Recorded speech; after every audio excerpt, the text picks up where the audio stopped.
Salve, salve! Estamos de volta com os Pingos nos Is. Eu sou Felipe Moura Brasil, estou aqui com Augusto Nunes no estúdio da Jovem Pan em São Paulo, lá de Brasília, José Maria Trindade. No final do último bloco, estava saindo aqui em tempo real na Folha o resultado do Datafolha, só tinha a manchete, então a gente teve até de calcular qual era a porcentagem de intenções de votos do Fernando Haddad, mas agora já saiu no G1 aqui, tudo detalhado. Então, repetindo, nos votos válidos, os resultados foram os seguintes: Jair Bolsonaro do PSL com 58%, Fernando Haddad do PT com 42%. Votos válidos são aqueles já excluídos, portanto, os brancos, nulos e os outros que durante a pesquisa não sabem ainda responder, os indecisos. Então, 58-42, uma diferença de 16 pontos nos votos válidos. Nos votos totais, os resultados foram os seguintes: Bolsonaro 49%, Fernando Haddad 36%. Portanto, aí uma diferença de 13 pontos percentuais. E aí, branco, nulo, nenhum, 8% e não sabe, 6%. No total, 14% dos eleitores sem candidato. 49-36 nos votos totais, 58-42 nos votos válidos. José Maria Trindade. Pois é, agora não tem muito que se preocupar com votos válidos. Quem tiver mais voto leva. Mas olha, Felipe, eu fiz todos os cálculos ali, logo depois do primeiro turno, olhando ali os repasses de votos de um partido para outro, cheguei à conclusão que seria mais ou menos esse resultado, pelo menos imediato. Na faixa eu calculava de 65% para Bolsonaro. Devo dizer que a situação se complica muito para o Fernando Haddad, mas que a eleição não está definida. É uma demonstração de que haverá ainda muita polarização, muito discurso e muito debate, porque não está definida, mas o Bolsonaro, fica muito evidente depois do primeiro turno de que ele teria mesmo uma largada acima do Fernando Haddad. E o Fernando Haddad sabe muito bem disso. E os presidentes têm pesquisas que a gente não tem, né, que não são publicadas, e é por isso que ele vem fazendo afagos ao Nordeste. Jair Bolsonaro ganha com folga ali em São Paulo, na região sul, chega a ser brincadeira no Rio Grande do Sul. Ele tem números assim, 3 vezes acima dos dados de Fernando Haddad, né? E no Nordeste a situação se inverte, mas não o suficiente para virar uma eleição. Portanto, confirma a preferência do eleitor por Jair Bolsonaro, né?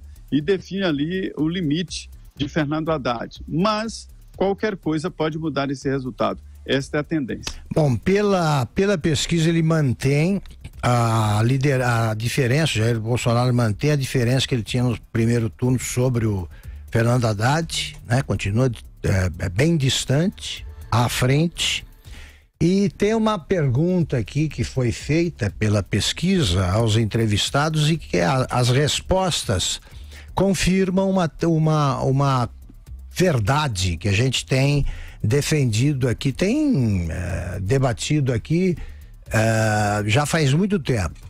Exatamente. Dizendo que o apoio de um candidato que perdeu, que não se classificou para o segundo turno, a determinado finalista, não significa que esses votos os votos que ele teve serão transferidos de maneira tão expressiva aí para o apoiado. Tá aqui. O Instituto perguntou: o apoio, vou dar um exemplo só, de Ciro Gomes a um candidato a presidente no segundo turno da eleição deste ano, poderia levar você a escolher esse candidato? 21%. Faria você não votar nesse candidato? 11%. Seria indiferente? 63%. E não sabe? 4%. Pronto. Exatamente. Então a maioria dos eleitores dizendo 63... aí explicitamente, expressamente, que é indiferente ao apoio de um presidenciável que concorreu no primeiro turno a qualquer dos presidenciáveis que concorrem no segundo. E 11 faria votar contra. o candidato apoiado por ele. Exatamente. Aí depende da rejeição ou não ao candidato sobre o qual se pergunta, né? A gente, olha só, falando do Datafolha, esqueci de comentar, Augusto e Zé Maria, que a gente sempre falava aqui no programa, né? Que projeção de segundo turno exige muito cuidado, porque as variáveis mudam e depois tudo pode mudar. E olha, já foram por água abaixo as projeções do Ibope e do Datafolha de 6 de outubro, 2 dias antes das eleições, davam o quê? Empate técnico. Nos dois, o primeiro, o Datafolha, de tempo, né? O Datafolha deu 45-43 e o Ibope deu 45-41.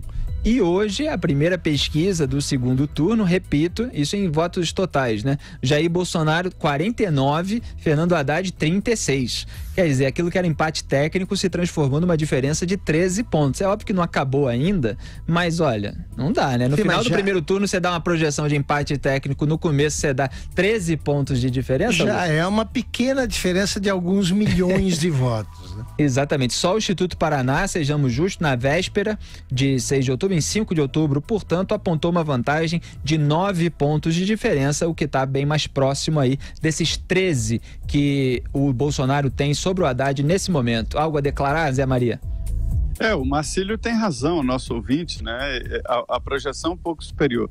Olha, eu acho que não devia nem perguntar, acho que pergunta porque não custa nada. E aí, o que você vai votar no segundo turno? Porque, na verdade, é outra cabeça, é outro momento, né? Pode ser igual, pode ser maior e tal, mas é uma nova eleição, sim, Augusto. É uma situação pós a conclusão. Agora não tem mais essa. Ele fala, será que o eleitor do Haddad vai deixar de votar no PT? Deixa não, porque não tem outro. Não muda, é esse quadro aí mesmo, com pouca mudança. O que eu acho mais incrível é o número de votos brancos e nulos, que é pequeno demais. Agora, Zé e Felipe, vejam só, para explicar os erros abissais cometidos aí nas últimas pesquisas, os grandes institutos dizem que o eleitor decide na última hora, né? Ao mesmo tempo, eles fazem projeções para o segundo turno, isso da metade do primeiro.